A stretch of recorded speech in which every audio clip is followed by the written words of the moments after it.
Salut à tous, un petit point météo relatif à l'activité cyclonique de cette saison 2022.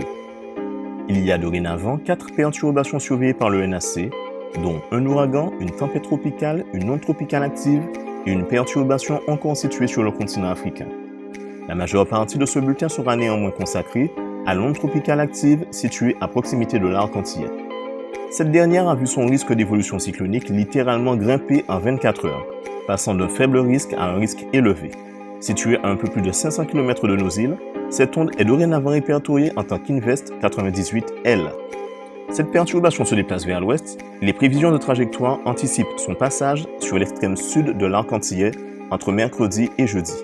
L'intensité avec laquelle ce phénomène devrait traverser l'arc pourrait être comprise entre le stade d'une forte onde tropicale ou au pire d'une petite tempête tropicale.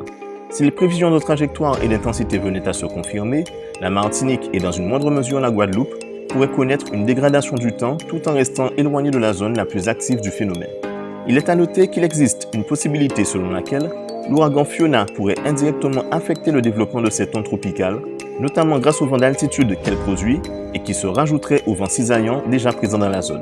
Ces vents d'altitude pourraient ainsi ralentir le développement de l'Invest 98L, le temps que cette dernière traverse l'arc antillais.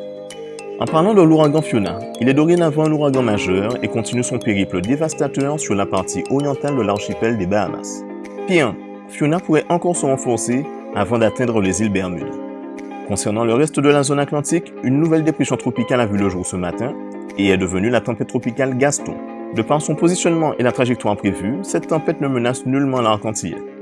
Enfin, une perturbation tropicale devrait bientôt émerger des côtes africaines, mais nous en reparlerons en cas de développement significatif. Voilà, c'est tout pour aujourd'hui. Bonne soirée à vous, à bientôt.